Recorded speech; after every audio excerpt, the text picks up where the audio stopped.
So I'm a cancer nurse by background, and I've worked in the NHS for around 10 years now. And I recently did a PhD study with Oxford Brookes, where we've been looking at safe care in oral SACT provision. So when I say oral SACT, we mean oral systemic anti-cancer treatment. And that's a term we're using similar to chemotherapy or different biological agents that we use, and it encompasses any treatment that we give orally. So I did a PhD looking at what is the patient experience of taking an oral SACT, and also what is the health professional experience in delivering oral SACT care. So today at the UKONS conference, I'm presenting some findings from my PhD study, which has been looking at the patient and health professional experience of taking an oral SACT. So I did a mixed method study and used questionnaire to patients and also did interviews with patients.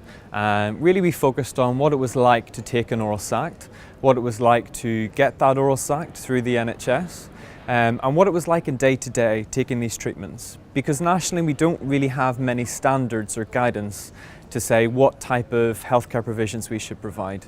So the findings from this PhD really gives us a lot of information about what it's like on the day-to-day and what support those patients need. So it's been really interesting. And it's been really exciting because we get to use patient experience and gather that through interview and questionnaire and use that data to impact how we hopefully will influence health policy in the future for oral SACT provision. So I'm about to submit my final thesis. I'm going to be doing that in January, so 2 months away, which is why I look a bit stressed and haggard. But once that PhD's finished, we'll be doing a publication obviously about what the patient experience is and what the health professional experience is. And the key thing with doing research is actually applying it. So what we would like to do would be to kind of set out a recommendation to say that within the UK, this is what the patient experience has been like, and this is what we need to do to make sure that we're giving the best standard of care we can to people who are taking an oral SACT. So I recently was very fortunate and got awarded a Winston Churchill Travel Fellowship. So I made a link to the Oncology Nursing Society, who's based in America. And I so far have travelled around 6 different states. I met lots of different health professionals in America who are either doing similar research or who are involved as nurse specialists providing care for people taking an oral SACT.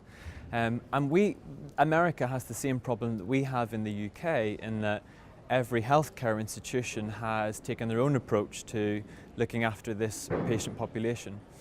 So what we want to do with this travel scholarship really is create a link between the UK Oncology Nursing Society and the American Nursing Society to kind of say internationally, for patients taking an oral SACT, what we need to provide is a structured, tailored education session and some form of follow-up, so that once a patient has had treatment, they have an easy contact and they have contacts with health professionals where they can discuss their side effects, they can discuss their adherence behaviours, and they can manage that treatment very independently and safely at home.